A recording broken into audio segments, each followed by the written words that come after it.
Hello friends, welcome to the point solution. कैसे हो आप सब? देखिए, DFCCIL में जो हम लोग previous year question paper solve कर रहे थे, अब तक हम लोग रीजनिंग हो गया या फिर जनरल अवेयरनेस, उसके बाद साइंस हो गया।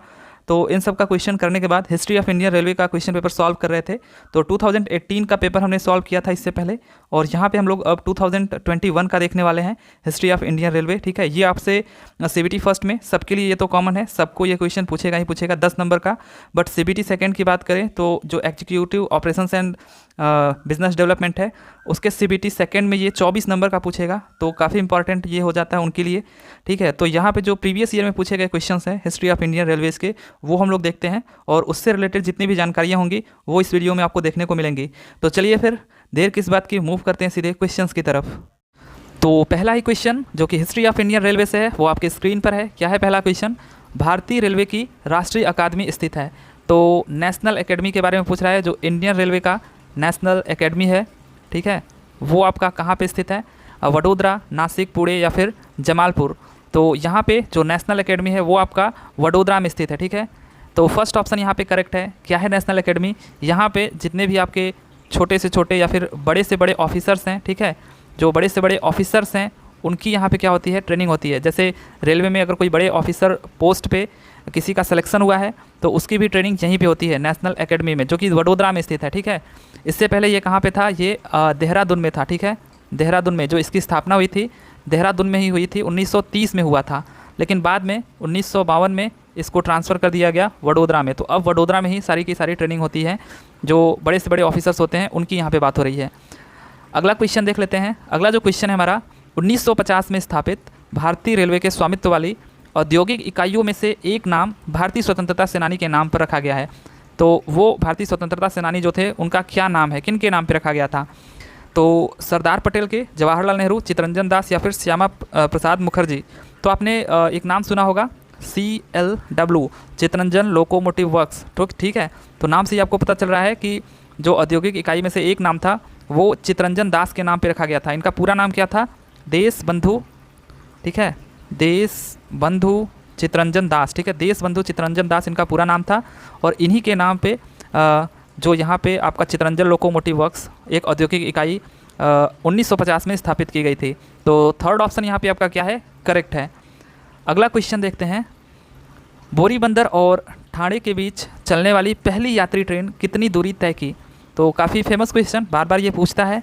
तो कितनी दूरी तय की थी? ये 34 किलोमीटर की दूरी तय की थी। ठीक है, तो सेकंड ऑप्शन यहाँ पे करेक्ट है। ये तो सबको अब तक याद हो गया होगा।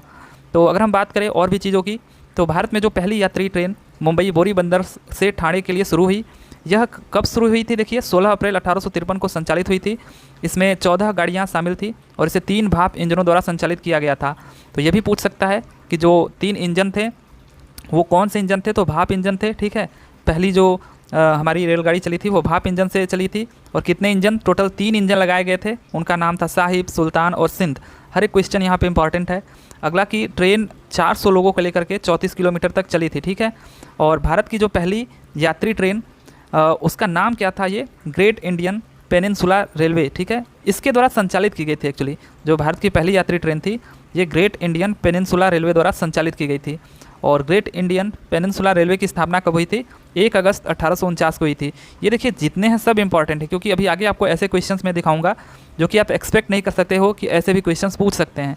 तो यहाँ पे जितने भी डेटा हैं सारे के सारे डेटा इंपॉर्टेंट है, आपको ज़रूर देखना चाहिए। अगला जो क्वेश्चन है हमारा, प्रारंभ में ब्रिटिश रेलवे ने एक गेज अपनाया। तो कौन सा गेज अपनाया था प्रारंभ में ब्रिटिश रेलवे ने? तो आपके सामने ऑप्शंस हैं 1230 मिलीमीटर, 1667 मिलीमीटर, 1365 मिलीमीटर या फिर 1525 मिलीमीटर। तो यहाँ पे जो रेलवे गेज अपनाया गया था प्रारंभ में ब्रिटिश के द्वारा, वो यहाँ पे 1525 मिलीमीटर का अपनाया गया था। ठीक है, फोर्थ ऑप्शन यहाँ पे करेक्ट है। तो 5 फुट का यहाँ पे गेज अपनाया गया था। अगर बात करिए ये रेलवे गेज होता क्या है, तो जो यहाँ पे जो आप देख रहे हो ये 2 रेलवे ट्रैक है, जो उसके बीच का जो ये मिनिमम हॉरिजॉन्टल डिस्टेंस है, इसी को हम लोग कहते हैं रेलवे गेज। ठीक है, गेज। और यहाँ पे ये कितने टाइप के होते हैं? तो बेसिकली तो अब देखोगे तो 4 ही टाइप के होते हैं, नैरो गेज, मीटर गेज और स्टैंडर्ड गेज और ब्रॉड गेज। ठीक है, और अगर हम बात करें यहाँ पे, तो इनमें से कोई भी ऐसा नहीं है जिसका यूज़ यहाँ पे प्रारंभ में ब्रिटिश द्वारा किया गया था। बट उस टाइम पे इन्होंने 1525 मिलीमीटर गेज का इस्तेमाल किया था। ठीक है, बाद में ये सारी चीज़ें कन्वर्ट होकर किस पे आ गई? स्टैंडर्ड गेज पे।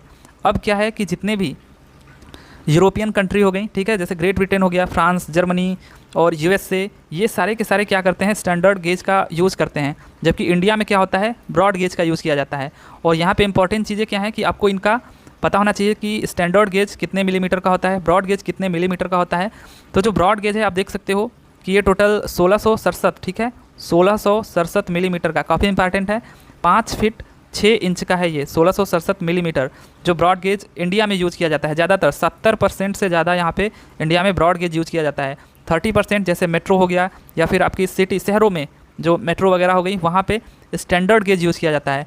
और स्टैंडर्ड गेज जो है यहाँ पे क्यों इसे स्टैंडर्ड गेज बोला जा रहा है, क्योंकि दुनिया भर में अगर आप बात करोगे तो लगभग 55% से अधिक, ठीक है, 55% से अधिक जगह पे यही हमारा स्टैंडर्ड गेज यूज़ किया जाता है। इस वजह से इसको स्टैंडर्ड गेज बोला जाता है। और इसकी जो चौड़ाई होती है वो कितनी होती है, तो 1435 मिलीमीटर, ठीक है, ये भी आपको याद रखना है, काफ़ी इंपॉर्टेंट है। और उसके बाद जो मीटर गेज होता है वो 1000 mm, ये तो सिंपली याद हो जाएगा ऐसे ही। और जो यहाँ पे नैरो गेज होता है वो 762 mm, ठीक है, तो 2 फीट 6 इंच, बस इतना ही आपको याद रखना है, ये काफ़ी इंपॉर्टेंट है। तो अगला क्वेश्चन देख लेते हैं। अगला जो क्वेश्चन है हमारा, समर्पित फ्रेट कॉरिडोर नेटवर्क के गोमोह निमिया घाट से सोननगर चिरैला पुथू तक की 256.581 किमी की पूरी लंबाई को डैश खंडों में विभाजित किया गया है। तो आप देख सकते हो कि कैसे कैसे यहाँ पे क्वेश्चंस आ रहे हैं।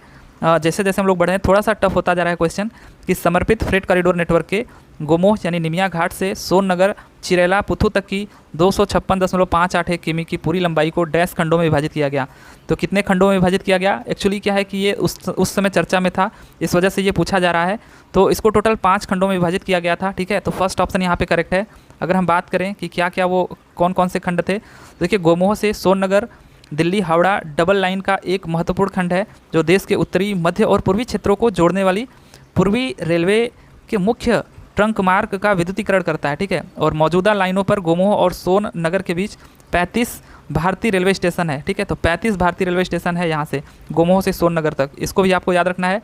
और गोमोह निमिया घाट से सोननगर चिरैला पुथू तक की अगर हम बात करें, कुल 256.581 किमी की लंबाई को 5 खंडों में विभाजित किया गया है। कैसे कैसे, गोमोह से कोडरमा तक, उसके बाद कोडरमा से पहाड़पुर, ये पहला हो गया, ये दूसरा हो गया, उसके बाद पहाड़पुर से मानपुर तीसरा हो गया, और मानपुर से कस्त चौथा हो गया, और कस्त से सोननगर ये 5वां हो गया। ये भी इंपॉर्टेंट है, इनमें से आपको ये पूछ सकता है, ठीक है, 5 के नाम पूछ सकता है या फिर आपको ऑप्शंस में कुछ वैसा दे दे। तो जो जो चीज़ें यहाँ पे डेटा दी जा रही हैं सारे के सारे आपको नोट करना है, या फिर जैसे भी आपको एक बार ज़रूर पढ़ना है, क्योंकि आपको पूरा यहाँ पे 10 में 10 जो CBT फर्स्ट है उसमें आपको टोटल 10 में 10 लाना ही लाना है। तो आपको सारे के सारे यहाँ पे जितने डेटा हैं वो सब के सब कवर करते चलना होगा।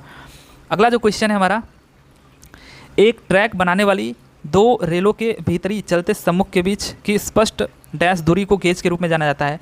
कभी कभी बहुत ज़्यादा भी हिंदी हो जाता है तो नहीं समझ में आता है, बट यहाँ पे एक ट्रैक बनाने वाली 2 रेलों के भीतरी चलते सम्मुख के बीच स्पष्ट डैश दूरी को गेज के रूप में जाना जाता है। तो जो अभी मैंने आपको बताया था, जो 2 हमारे पटरियों के बीच की जो मिनिमम हॉरिजेंटल डिस्टेंस होती है, ठीक है, मिनिमम जो हॉरिजेंटल डिस्टेंस होती है उसी दूरी को हम लोग क्या बोलते हैं, गेज बोलते हैं। तो यहाँ पे जो आपका करेक्ट आंसर हो जाएगा वो क्या हो जाएगा, मिनिमम हॉरिजेंटल, तो इसको हिंदी में बोलते हैं न्यूनतम क्षैतिज।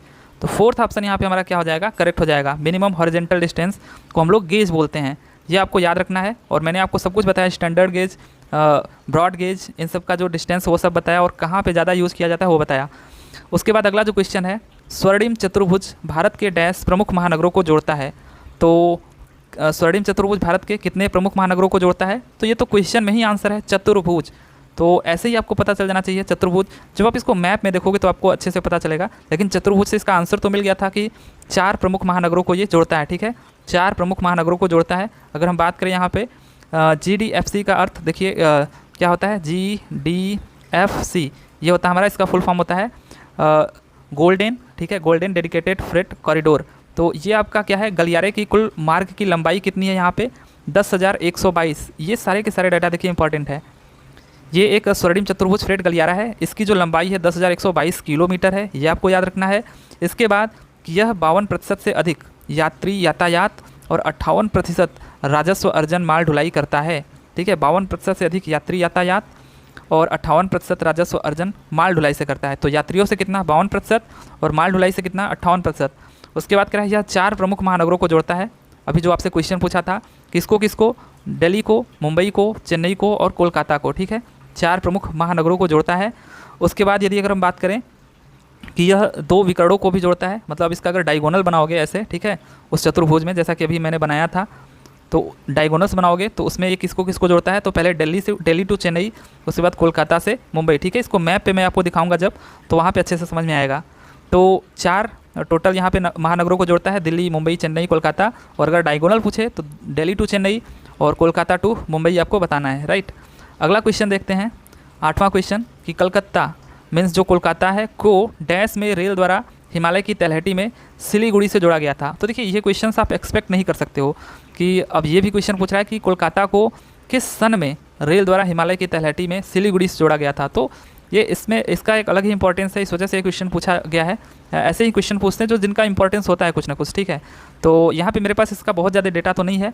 तो कलकत्ता जो था वो 1878 में, इसका जो आंसर दिया गया था कि 1878 में रेल द्वारा हिमालय की तलहटी में सिलीगुड़ी से जोड़ा गया था। तो फर्स्ट ऑप्शन इसका करेक्ट था 1878। अगला जो क्वेश्चन है हमारा यहाँ पे, 2015-16 के दौरान भारतीय रेलवे ने डैश किमी का विद्युतीकरण पूरा किया। तो 2015-16 के दौरान अगर हम बात करें भारतीय रेलवे ने कितने किमी विद्युतीकरण पूरा किया था, तो उस टाइम की अगर हम बात करें यहाँ पे, तो आपके सामने जो ऑप्शन है 1530, 1630, 1830, उसके बाद यहाँ पे आपका है 1730। तो टोटल यहाँ पे 1730 किलोमीटर यहाँ पे इतना किलोमीटर का विद्युतीकरण किया गया था 2015-16 के दौरान। ये भी क्वेश्चन आप एक्सपेक्ट नहीं करोगे क्योंकि 2015-16 के दौरान की बात कर रहा है। एक्चुअली क्या है कि यहाँ पे डाटा अपडेट नहीं होता है, इस वजह से ये वहाँ का डाटा लिया जाता है जब तक ये अपडेट हुआ होता है। तो 2021 का पेपर है लेकिन 2015-16 का पूछ रहा है, ठीक है।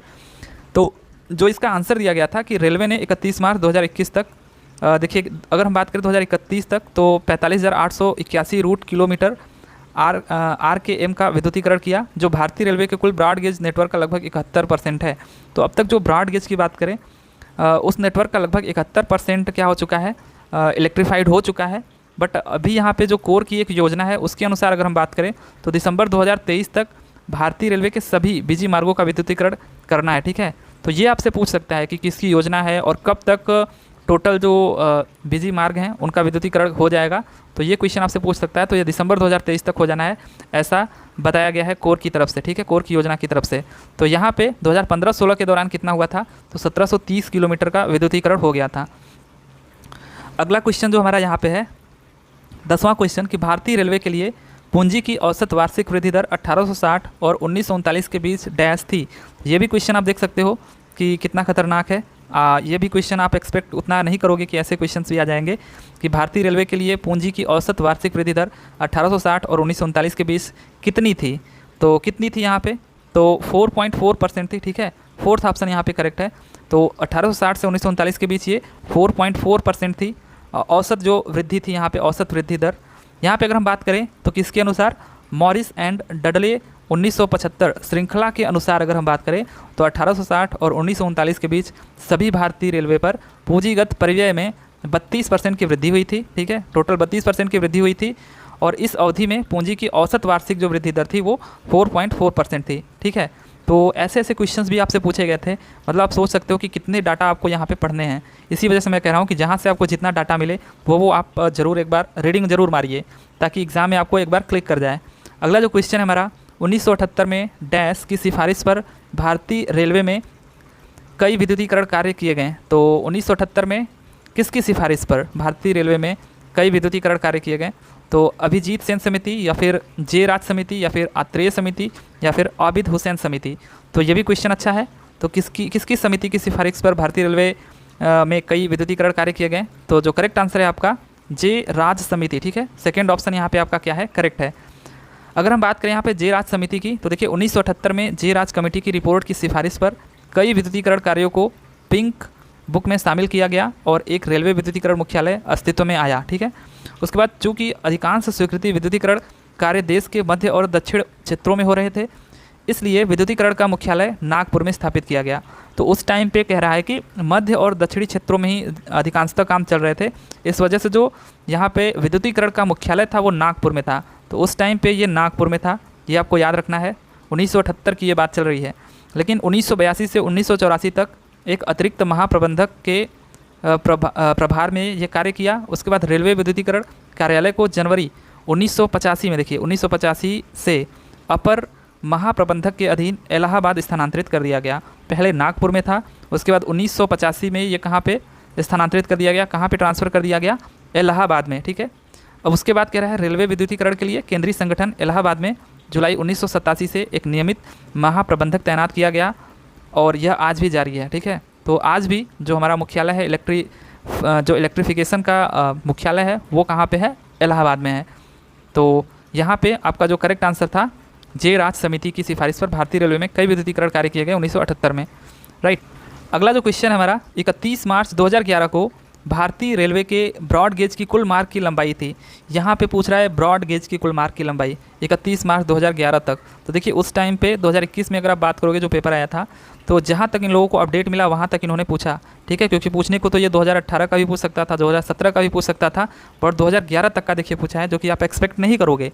तो कितना था उस टाइम पे भारतीय रेलवे के ब्रॉड गेज की कुल मार्ग की लंबाई, तो वो था आपका 55,188 किलोमीटर। ठीक है, 55,188 किलोमीटर टोटल ब्रॉड गेज की लंबाई थी, जो भारत में अधिकांशतः 70% यूज किया जाता है। राइट, तो देखिए 31/3/2011 तक भारतीय रेलवे के रूट की लंबाई 64,600 किलोमीटर थी।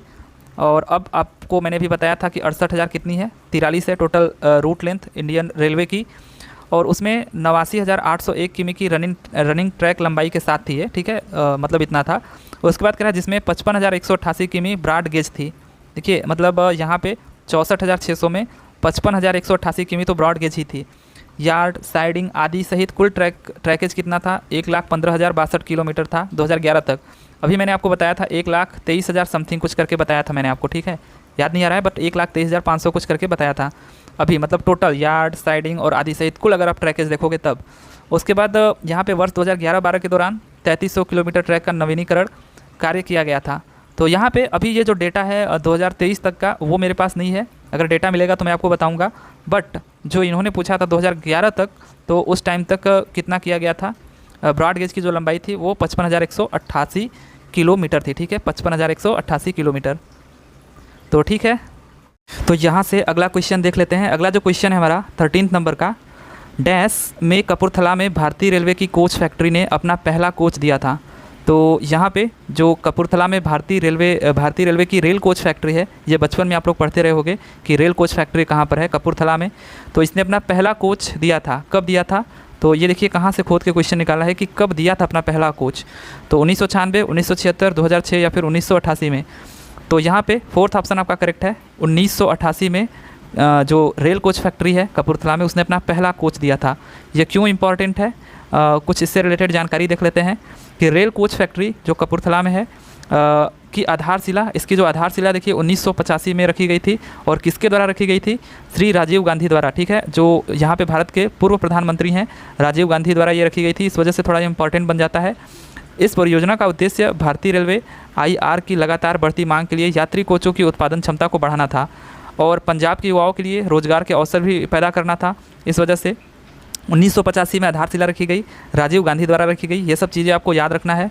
और यहाँ पे RCF रेल कोच फैक्ट्री के उत्पादन में 19/9/1987 को शुरू हुआ, और पहला कोच देखिए यहाँ पे 31/3/1988 को शुरू किया गया। ठीक है, तो यहाँ पे जो आपका करेक्ट आंसर था 1988 में इसने अपना पहला कोच दिया। और इससे रिलेटेड जो जानकारी है इंपॉर्टेंट, कि भारत की जो पहली तेजस ट्रेन है 2017 में, वो RCF से शुरू की गई थी, रेल कोच फैक्ट्री से ही, जो कपूरथला में है।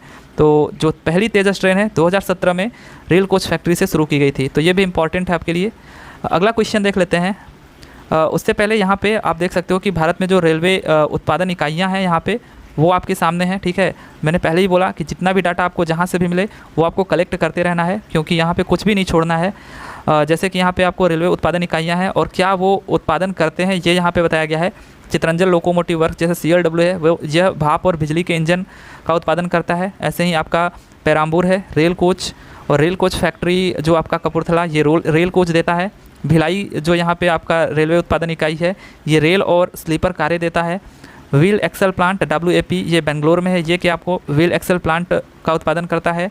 दुर्गापुर और यलहंका, ये व्हील एक्सल प्लांट का उत्पादन करता है। ऐसे ही डीजल कंपोनेंट वर्क्स DCW जो कि पटियाला में है, ये डीजल अवयव एवं कलपुर्जे का उत्पादन करता है। और इंटीग्रल कोच फैक्ट्री काफ़ी इंपॉर्टेंट है, चेन्नई में है ये कोचिंग स्टिक का उत्पादन करता है। और भारत अर्थ मूवर्स लिमिटेड जो बेंगलुरु में है, ये दिल्ली मेट्रो रेल कॉरपोरेशन के लिए रेल कोच देता है। और टाटा नगर मीटर गेज और भाप इंजन यहाँ से बनते हैं। उसके बाद डीजल लोकोमोटिव वर्क्स DLW जो कि वाराणसी में है, ये आपका डीजल इंजन का उत्पादन करता है, राइट। अब यहाँ से हम लोग अगला क्वेश्चन देखते हैं। 14th क्वेश्चन जो हमारा है, 3 फरवरी को बॉम्बे वीटी और कुर्ला हार्बर के बीच सेवाओं के उद्घाटन के साथ भारत में पहली इलेक्ट्रिक ट्रेन चली। तो ये देखिए क्वेश्चन आपसे इससे पहले भी पूछा गया था, 2018 का जो मैंने पेपर कराया था। तो 3 फरवरी बॉम्बे वीटी, सारी चीज़ें इंपॉर्टेंट है कि 3 फरवरी को बॉम्बे वीटी और कुर्ला हार्बर के बीच सेवाओं के उद्घाटन के साथ भारत में जो पहली इलेक्ट्रिक ट्रेन चली थी वो कब चली थी? तो ये आपकी चली थी 1925 ईस्वी में, ठीक है। तो फर्स्ट ऑप्शन यहाँ पे आपका क्या है, करेक्ट है, 1925 ईस्वी में ये आपकी चली थी। अगर हम बात करें भारत में पहली इलेक्ट्रिक ट्रेन कब और कहाँ से चली थी, तो भारत में पहली इलेक्ट्रिक ट्रेन देखिए 3 फरवरी 1925 को बॉम्बे वीटी, जो कि अब छत्रपति शिवाजी महाराज टर्मिनस नाम से जाना जाता है मुंबई में, राइट। तो ये भी इंपॉर्टेंट है, बॉम्बे वीटी को किस नाम से अब जाना जाता है, छत्रपति शिवाजी महाराज टर्मिनस, ठीक है। और कुर्ला हार्बर के बीच चली थी ये ट्रेन को 1500 वोल्ट DC डायरेक्ट करंट पर विद्युतीकरण किया गया था। इसे तत्कालीन Bombay governor Sir Leslie Wilson ने झंडी दिखाकर रवाना किया था। कैमिल लैयर्ड और उर्डिगेन वैगन वेफ्रिक ने इस ट्रेन के लिए लोकोमोटिव निर्माण किया था, ठीक है। तो ये आपके सामने कुछ डेटा है जो कि थोड़ा इंपॉर्टेंट है, तो ये आपको जानना चाहिए, ठीक है। 1500 वोल्ट DC डायरेक्ट करंट पर इसको विद्युतीकरण किया गया था, ठीक है। उस समय के जो तत्कालीन गवर्नर थे, Bombay governor Sir Leslie Wilson ने इसे हरी झंडी दिखाकर रवाना किया था। तो ये भी जहाँ से भी आपको ये सब जानकारियाँ मिलती हैं उसको एक बार आप ज़रूर नोट करें। अगला जो क्वेश्चन है हमारा, पूर्व भारतीय रियासतों के स्वामित्व वाली डैश सहित कुल 42 अलग अलग रेलवे प्रणाली स्वतंत्रता के समय कुल 55,000 किलोमीटर में फैली हुई थी। तो कितने लाइनें सहित, ठीक है, कितने लाइनों सहित कुल 42 अलग अलग रेलवे प्रणाली स्वतंत्रता के समय 55,000 किमी में फैली हुई थी। तो देख सकते हो अब जो 2018 का पेपर था इसमें कहाँ कहाँ से क्वेश्चंस आपको खोद खोद के निकाल रहा है, जो कि काफ़ी मतलब हिस्ट्री में चला जा रहा है। तो यहाँ पे पूर्व भारतीय जो रियासतों के स्वामित्व वाली टोटल 32 लाइनों सहित कुल 42 अलग अलग रेलवे प्रणाली स्वतंत्रता के समय 55,000 किलोमीटर में फैली हुई थी। तो कितने लाइनों सहित, 32 लाइनों सहित। ये क्वेश्चन को आप एक्सपेक्ट नहीं करोगे, वो भी क्वेश्चन यहाँ पे पूछे गए हैं।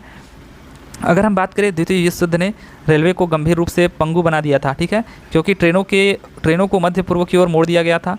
रेलवे कार्यशालाओं को युद्ध सामग्री कार्यशालाओं में बदल दिया गया था। जो रेलवे की कार्यशाला थी उसको युद्ध सामग्री कार्यशालाओं में देखिए बदल दिया गया था उस टाइम पे। 1947 में आज़ादी के समय रेलवे का एक बड़ा हिस्सा तत्कालीन नवगठित पाकिस्तान में चला गया था, राइट। पूर्व भारतीय रियासतों के स्वामित्व वाली 32 लाइनों सहित कुल 42 अलग अलग रेलवे प्रणालियों को एक इकाई के रूप में सम्मिलित किया गया था, जिसे भारतीय रेलवे नाम दिया गया था, राइट। तो यहाँ से आप देख सकते हो इसकी जो हिस्ट्री थी, 1951 में मौजूदा रेल नेटवर्क को जोनों के पक्ष में छोड़ दिया गया और 1952 में कुल 6 जोन बनाए गए। तो ये इंपॉर्टेंट है आपके लिए कि कब 6 जोन बनाए गए थे ये, क्योंकि बाद में ये हुआ कि इनको हमको जोन में बना देना चाहिए इसको अच्छे से व्यवस्थित करने के लिए, ठीक है, क्योंकि सारी चीज़ें तहस नहस हो गई थी। तब जाकर के 1952 में कुल 6 जोन अस्तित्व में आए थे, ठीक है। ये इंपॉर्टेंट है, कब 6 जोन बनाए गए थे, 1952 में। अगला जो क्वेश्चन है हमारा 16 नंबर का, पहला स्टीम लोकोमोटिव नंबर F734 1895 में राजपुताना मालवा रेलवे की डैश वर्कशॉप द्वारा शुरू किया गया था या द्वारा बनाया गया था।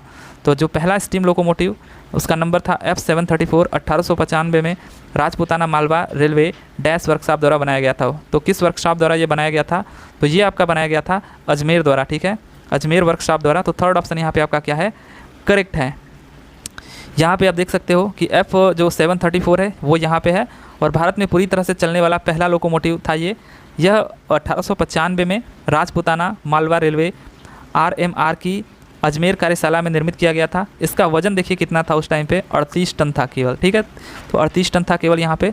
और इसके सामने एक अमेरिकी शैली का काऊ कैचर है। देखिए ये सब जितनी छोटी छोटी जानकारियाँ हैं, काऊ कैचर, ठीक है, अमेरिकी शैली का एक काऊ कैचर है, 38 टन का था ये, ठीक है।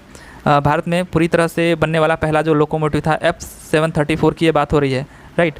इसमें बाहरी कनेक्टिंग और साइड रॉड हैं और राजपुताना मालवा, बॉम्बे, बड़ौदा और सेंट्रल इंडिया रेलवे सिस्टम पर इसका इस्तेमाल किया गया था। स्टीम लोकोमोटिव F734 अब राष्ट्रीय रेल संग्रहालय दिल्ली में है। तो ये क्वेश्चन भी आपसे पूछा गया था, राष्ट्रीय रेल संग्रहालय कहाँ पे है, तो दिल्ली में। तो दिल्ली में ही इस टाइम पे जो स्टीम लोकोमोटिव F734 है इसको रखा गया है। तो ये आपका कुछ जानकारी रहा इससे रिलेटेड।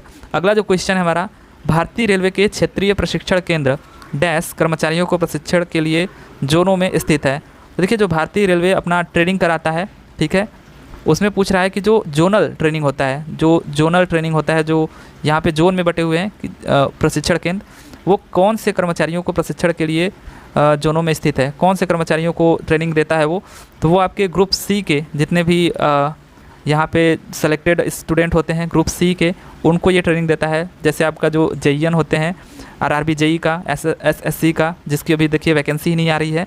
तो यहाँ पे आप देख सकते हो कि क्षेत्रीय प्रशिक्षण केंद्र के बारे में कि जोनल प्रशिक्षण केंद्र जेई, एसएससी के इलेक्ट्रिकल, मैकेनिकल आदि के सभी स्ट्रीम के परिवहन, वाणिज्यिक, कार्मिक, लेखा, स्टोर और सिविल इंजीनियरिंग और परिवहन विभाग के समूह सी कर्मचारियों को प्रशिक्षण प्रदान कर रहे हैं। ठीक है, प्रशिक्षण के पाठ्यक्रम इंडक्शन, प्रमोशन और रिफ्रेशर हैं। ठीक है, तो ये उसके क्या है पाठ्यक्रम है। और संस्थान लोको पायलटो, गार्डो और स्टेशन मास्टर श्रेणी के लिए उनके पुनर्चर्या पाठ्यक्रम के सफलतापूर्वक समापन के बाद सुरक्षा शिविर आयोजित कर रहा है।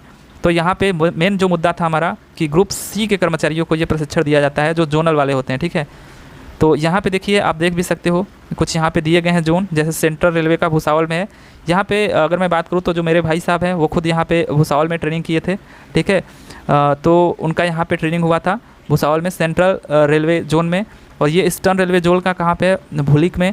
और उसके बाद नॉर्दर्न रेलवे का जो है वो छंडौसी में है। ईस्ट कोस्ट रेलवे का मुजफ्फरपुर में है। और नॉर्थ फ्रंटियर रेलवे जो है वो अलीपुर जंक्शन में है। और साउदर्न रेलवे जो है त्रिची, और साउथ कोस्ट रेलवे मौला अली, और साउथर्न ईस्टर्न रेलवे जो है हमारा साउथ ईस्टर्न रेलवे वो सिनी में है। और नॉर्थ वेस्टर्न रेलवे जो है वो उदयपुर में है। तो ये छोटी छोटी जानकारियाँ हैं जो कि अगर आप चाहते हो तो इसे नोट करो, अदरवाइज आप इसको एक बार ज़रूर रीडिंग मार लिया करो। अगला जो क्वेश्चन है हमारा, वर्ष 2006 तक भारतीय रेलवे के अंतर्गत कितने रेलवे जोन बनाए गए थे। तो 2006 तक बताइए भारत, यही देखिए आपको क्वेश्चन अभी इससे पहले पूछा था कि कब टोटल 6 जोन बनाए गए थे 1952 में, बट यहाँ पे पूछा है कि वर्ष 2006 तक भारतीय रेलवे के अंतर्गत कितने रेलवे जोन बनाए गए थे। तो कितने रेलवे जोन बनाए गए थे, 13, 16, 10 या फिर 8। तो यहाँ पे टोटल 13 रेलवे जोन बनाए गए थे 2006 तक। ठीक है, 13 रेलवे जोन बनाए गए थे उस टाइम तक। अगर हम बात करें भारतीय रेलवे भौगोलिक रूप से जोनों में संगठित है। 2006 में टोटल 13 जोन थे। वर्तमान में कितने हैं, 18 क्षेत्रीय रेलवे और मेट्रो रेलवे कोलकाता सहित। ठीक है, अगर 2 यहाँ पे मेट्रोज को भी अगर आप ऐड करो तो टोटल 18 क्षेत्रीय रेलवे जोन हैं। और प्रत्येक क्षेत्र महाप्रबंधक मीन्स जीएम जो जनरल मैनेजर होते हैं उनके नियंत्रण में होता है। इसके संचालन, रख रखाव और वित्तीय स्थिति के लिए वही जिम्मेदार होते हैं। ठीक है, जो जनरल मैनेजर होते हैं। जीएम को एक और अतिरिक्त महाप्रबंधन एजीएम और विभाग प्रमुख एचओडी द्वारा सहायता प्रदान की जाती है। ठीक है, तो ये कुछ इंपॉर्टेंट यहाँ पे इससे रिलेटेड जानकारी है। तो 2006 में कितने जोन थे, टोटल 13 थे। ठीक है, ये आपको याद रखना है। अगला जो क्वेश्चन है हमारा, उससे पहले हम यहाँ पे देख सकते हैं कि अभी जो हमारे टोटल रिसेंट में मतलब करंट में हमारे कितने हैं, 18 जोन है। यहाँ पे दोनों मेट्रो को लेकर के है।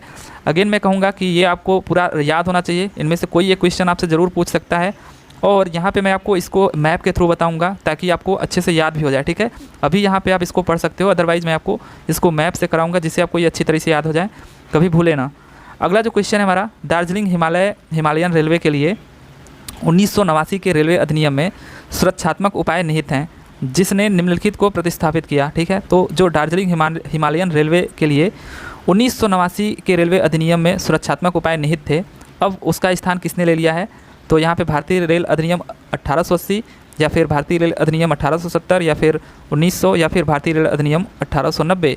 तो किसने 1989 रेल अधिनियम का स्थान ले लिया, तो 1890 का। ठीक है, 1890 का जो भारतीय रेल अधिनियम था उसका स्थान अब 1989 के रेलवे अधिनियम में अब आ चुका है। ठीक है, जो दार्जिलिंग हिमालयन रेलवे के लिए था। तो ये भी क्वेश्चन आप देख सकते हो कि काफ़ी डीप से खोद के बाहर निकाला गया है। ठीक है, यहाँ पे जो इससे रिलेटेड जो जानकारी है वो देख लेते हैं कि भारतीय रेल अधिनियम जो था 1890 को 21 मार्च देखिए 1890 को लागू किया गया था। और इस अधिनियम में क्या था, यह अधिनियम एक व्यापक कानून था जो रेलवे के निर्माण और रख रखाव, रेलवे प्रशासन की जिम्मेदारियों आदि को निर्धारित करता था। ठीक है, तो ये इस अधिनियम में था। बट 1989 में एक नया रेलवे अधिनियम पेश किया गया जिसने रेलवे अधिनियम 1890 की जगह ले ली। तो बहुत ही ज़्यादा डीप से क्वेश्चन आपको हिस्ट्री से खोद करके बाहर निकाला गया है। अब वहीं अगर हम बात करें अगला जो क्वेश्चन है हमारा 20वें नंबर का कि 1967 बैच के सदस्य डैश ने भारतीय रेलवे बोर्ड के वित्तीय आयुक्त के पद पर अपनी जगह बनाई। तो देखिए 1967 बैच की जो सदस्य थी उसके बारे में बात किया जा रहा है। तो ये भी काफ़ी हिस्ट्री का और पर्टिकुलर किसी एक यहाँ पे सदस्य की बात कर रहा है कि किस सदस्य ने भारतीय रेलवे बोर्ड के वित्तीय आयुक्त के पद पर अपनी जगह बनाई थी। तो इंपॉर्टेंट है, इसी वजह से पूछा होगा कि किरण देवी, विजय लक्ष्मी विश्वनाथन या स्मिता जेना या फिर ललिता सूर्यवंशी। तो ये आपकी 1967 बैच के सदस्य विजय लक्ष्मी विश्वनाथन थी, ठीक है, ये महिला थी। इन्होंने भारतीय रेलवे बोर्ड के वित्तीय आयुक्त के पद पर अपनी जगह बनाई थी। अगर हम बात करें यहाँ पे कि 2002 में देखिए 1967 बैच की सदस्य थी जो विजय लक्ष्मी विश्वनाथन थी, इन्होंने भारतीय रेलवे बोर्ड के वित्तीय आयुक्त के पद पर अपनी जगह बनाई, ठीक है। तो ये कौन थी? विजय लक्ष्मी विश्वनाथन। इनके बारे में क्या फैक्ट है कि 1990 के दशक के अंत में, अगर हम बात करें 1990 के दशक के अंत में, विजय लक्ष्मी भारतीय रेलवे की पहली महिला मंडल रेल प्रबंधक बनी थी, ठीक है। ये आपकी जो जनरल मैनेजर की पोस्ट होती है, ये पहली महिला यहाँ पे थी विजय लक्ष्मी विश्वनाथन, जिनको इनका ये पोस्ट दिया गया था, ठीक है। पहली महिला मंडल रेल प्रबंधक बनी थी विजय लक्ष्मी विश्वनाथन। अगला क्वेश्चन देखते हैं। अगला जो क्वेश्चन है हमारा 21 नंबर का, निम्नलिखित में से कौन सा रेलवे संस्थान नासिक में स्थित है? तो ये जो आपके कुछ संस्थान हैं, इंस्टीट्यूट हैं, वो काफ़ी इंपॉर्टेंट है। हर बार देखा गया है कि पूछा जाता है। तो नासिक में कौन सा स्थित है यहाँ पे? Indian railway institute of mechanical and electrical engineering, या फिर इंडियन रेलवे सिग्नल इंजीनियरिंग और दूरसंचार संस्थान, या फिर Indian railway institute of civil engineering, या फिर Indian railway institute of electrical engineering. तो यहाँ पे जो नासिक में स्थित है वो आपका है Indian railway institute of electrical engineering, ठीक है। फोर्थ ऑप्शन यहाँ पे आपका क्या है? करेक्ट है। नासिक में आपका इलेक्ट्रिकल इंजीनियरिंग का जो संस्थान है वो आपका स्थित है। यहाँ पे कुछ संस्थान है, ठीक है, और उनके जो स्थान है वो यहाँ पे दिया गया है। तो आपको इसको भी नोट करना है और ये गारंटी है कि ये आना ही आना है। इसमें से कोई ना कोई एक आ सकता है आपके किसी भी शिफ्ट में, ठीक है। तो भारतीय रेलवे की राष्ट्रीय अकादमी स्टाफ रेलवे, मैंने आपको पहले ही बताया था, रेलवे स्टाफ कॉलेज कहाँ पे है? वडोदरा में है। और सिविल इंजीनियरिंग का पुणे में है। सिग्नल इंजीनियरिंग एंड टेलीकम्युनिकेशन का सिकंदराबाद में है। और मैकेनिकल एंड इलेक्ट्रिकल इंजीनियरिंग का जमालपुर में है। केवल इलेक्ट्रिकल इंजीनियरिंग की बात करें तो ये नासिक में है। और ट्रांसपोर्ट मैनेजमेंट का लखनऊ में है। और फाइनेंशियल मैनेजमेंट का सिकंदराबाद में है। तो इसको जैसे भी हो सके, जैसे भी ट्रिक बना करके, वैसे मैं आपको इसको ट्रिक के थ्रू बता दूंगा कैसे याद करना है, तो आपको इसको ज़रूर याद करना है, ठीक है। अगला क्वेश्चन जो हमारा है, मौजूदा रेल नेटवर्क को जोनों से बदलने का निर्णय कब लिया गया था? तो मौजूदा रेल नेटवर्क को जोनों से बदलने का निर्णय कब लिया गया था? ये भी क्वेश्चन देखिए काफ़ी हिस्ट्री से खोद करके निकाला गया है। तो ये आपका 1952 में ये निर्णय लिया गया था मौजूदा रेल नेटवर्क को जोनों में बदलने का, ठीक है। क्योंकि इंपॉर्टेंट भी है जोन में बदला गया जोनों में, क्योंकि यहाँ पे देखिए जून 1950 में अगर हम बात करें तो रेलवे बोर्ड ने चीज़ों को व्यवस्थित करने के लिए, क्योंकि अभी आपको पीछे क्वेश्चन था जिसमें कि द्वितीय विश्व युद्ध के बाद जो रेलवे की रखने की सामान, जहाँ पे रेलवे के जितने भी इंस्ट्रूमेंट वगैरह रखे गए थे वहाँ पे युद्ध के सामान वगैरह सब रखे गए थे। तो ऐसे करके सारी चीज़ें तहस नहस हो गई थी। उसके बाद क्या हुआ यहाँ पे आपका कि 1950 में रेलवे बोर्ड ने चीज़ों को व्यवस्थित करने के लिए भारत में रेलवे को 6 क्षेत्रों में विभाजित करने की योजना रखी थी। तो योजना रखी थी 1950 में, ठीक है, लेकिन 6 जोन में बांटा कब गया? 1952 में, ठीक है। 1952 में 6 जोन में इसको बांटा गया था। और कुछ औपचारिकताओं के बाद यहाँ पे बता रहा है कि वास्तविक योजना को 1 साल बाद अप्रैल 1951 तक लागू किया गया। अप्रैल 1951 में यहाँ पे देखिए पहले मतलब दक्षिण रेलवे का गठन किया गया। ऐसे 1951 में आप देख सकते हो कि आगे आपका सेंट्रल रेलवे का गठन किया गया। तो ऐसे 1951 से बाद 1952 में कुल 6 रेलवे का गठन किया गया। आपको अगर इसको पढ़ना है तो एक बार इसको रीडिंग जरूर मारिए। यहाँ पे मैं आपको टोटल 6 रेलवे जोन बता देता हूँ कि इसका मुख्यालय कहाँ पर है और स्थापना कब हुआ था। तो जो दक्षिण रेलवे जोन है वो 1951 में हुआ था, ठीक है, चेन्नई में इसका मुख्यालय है। और मध्य रेलवे जो सेंट्रल रेलवे है वो आपका मुंबई में इसका मुख्यालय है और ये नवंबर 1951 में इसका स्थापना हुआ था। और पश्चिमी रेलवे जो आपका था वो आपका मुंबई में इसका मुख्यालय है और 1951 में इसका भी जो स्थापना हुआ था। तो ये तीनों का जो है वो 1951 में स्थापना हुआ था, दक्षिणी रेलवे, मध्य रेलवे और पश्चिमी रेलवे का। उसके बाद जितने उत्तर पूर्व और पूर्वी रेलवे हैं इनका 1952 में हुआ था। और उत्तरी रेलवे का जो मुख्यालय दिल्ली में है, उत्तर पूर्व रेलवे का गोरखपुर में है और पूर्वी रेलवे का कोलकाता में है, ठीक है। तो ये भी इंपॉर्टेंट है, आपको याद रखना है। तो टोटल 6 जोन उस समय पे बनाए गए थे और वो जोन्स आपके सामने हैं। तो जो क्वेश्चन पूछता है कि कब बनाए गए थे तो 1952 में कंप्लीट हो गया था, ठीक है। तो आपको आंसर 1952 देना है। और 1950 से ही ये योजना पे मतलब इस योजना पे बात चली थी, ठीक है, जून 1950 में ही। और आगे बढ़ जाते हैं, ठीक है। अगला क्वेश्चन देखते हैं। अगला जो क्वेश्चन है हमारा 23वें नंबर का, डैश ब्रिटेन में निगमित निजी कंपनियों ने भारत में शुरुआती ट्रंक लाइनों का निर्माण और प्रबंधन किया। तो कितनी ब्रिटेन में पूछ रहा है कि कितने ब्रिटेन में निगमित निजी कंपनियों ने भारत में शुरुआती ट्रंक लाइनों का निर्माण और प्रबंधन किया। तो ये जो निजी कंपनियां थी कितनी थी टोटल ब्रिटेन में जो निगमित थी, तो टोटल 10 ब्रिटेन में निगमित निजी कंपनियां थी जिन्होंने भारत में शुरुआती ट्रंक लाइनों का निर्माण और प्रबंधन किया था। ठीक है, टोटल 10 कंपनियां थी। भारतीय रेल नेटवर्क के निर्माण और प्रबंधन में निजी ब्रिटिश कंपनियां, निजी भारतीय कंपनियां, भारत सरकार और भारतीय मूल के राज्य शामिल थे। ठीक है, तो ऐसा नहीं है कि केवल ब्रिटिश की ही निजी कंपनियां थी, यहाँ पे भारत की भी निजी कंपनियां थी, भारत सरकार भी यहाँ पे और भारतीय मूल के राज्य इसमें शामिल थे इनको बनाने में। और पहले चरण में अगर हम बात करें तो 1869 तक निजी ब्रिटिश कंपनियों ने सार्वजनिक गारंटी के तहत ट्रंक लाइनों का निर्माण और प्रबंधन किया। तो पहले चरण में 1869 तक ऐसा बात कर रहा है। देखिए डेटा हर एक इंपॉर्टेंट है। 1869 तक पहले चरण में जो निजी ब्रिटिश कंपनियों ने सार्वजनिक गारंटी के तहत ट्रंक लाइनों का निर्माण प्रबंधन किया, और ब्रिटेन में शामिल 10 निजी कंपनियों ने शुरुआती ट्रंक लाइनों का निर्माण किया। तो शुरुआती जो ट्रंक लाइनें थे वो ब्रिटिश के द्वारा ही निर्माण किया गया, उसमें 10 निजी कंपनियाँ शामिल थी। ठीक है, अगला जो क्वेश्चन है हमारा 24वां क्वेश्चन, राष्ट्रीय रेल संग्रहालय भारत का पहला रेल संग्रहालय का उद्घाटन 1977 में डैश नई दिल्ली में किया गया। तो ये क्वेश्चन भी आपको 2018 में पूछा गया था, बट वहाँ पे पूछा गया था कि जो भारतीय राष्ट्रीय संग्रहालय है वो भारतीय रेल संग्रहालय जो है राष्ट्रीय रेल संग्रहालय वो कहाँ पे है, तो आपका नई दिल्ली में है। एक क्वेश्चन तो ये हो गया। और कब इसकी स्थापना हुई थी ये भी एक क्वेश्चन है हमारा, तो 1977 में। ठीक है, तो 2 क्वेश्चन हो गए। और तीसरा तो ये पूछा ही है कि जो ये भारतीय राष्ट्रीय रेल संग्रहालय है, भारत का जो पहला रेल संग्रहालय है 1977 में, ये नई दिल्ली में भी कहाँ पर है, तो चाणक्यपुरी, राजीव चौक या लाजपत नगर या फिर करोल बाग। तो ये आपका चाणक्यपुरी नई दिल्ली में है। ठीक है, चाणक्यपुरी नई दिल्ली में इसका उद्घाटन किया गया था 1977 में। तो यहाँ पे आप देख सकते हो कि ये आपका राष्ट्रीय रेल संग्रहालय नई दिल्ली के चाणक्यपुरी में स्थित है। इसकी स्थापना 1 फरवरी को, ठीक है, 1 फरवरी 1977 को हुई थी। अगर आपसे डेटा पूछता है हो सकता है 1977 ही आपको दे दे और डेट अलग अलग कर दे, तो 1 फरवरी को हुआ था। ठीक है, 1 फरवरी आपको याद रखना है। संग्रहालय भारत की 163 साल पुरानी रेलवे विरासत को संरक्षित और सुरक्षित रखने का प्रयास करता है। संग्रहालय के नवीनतम परिवर्धन में एक सुविधा प्राप्त 3D आभासी ट्रेन की सवारी, स्टीम लोको उत्तेजक और एक शानदार इंडोर गैलरी शामिल है। देखिए अगर यहाँ पे बात करें तो राष्ट्रीय रेल संग्रहालय में भी जस्ट इसके पीछे क्वेश्चन था कि F732 करके था शायद, कोई एक यही था शायद, तो ये भी यहीं पे रखा गया है राष्ट्रीय रेल संग्रहालय में, राइट। तो ये सब कुछ छोटी छोटी चीज़ें हैं जो आपको याद रखनी है। तो यहाँ तक 24 क्वेश्चन आपका कंप्लीट होता है, जो कि 2021 में आपसे पूछा गया था।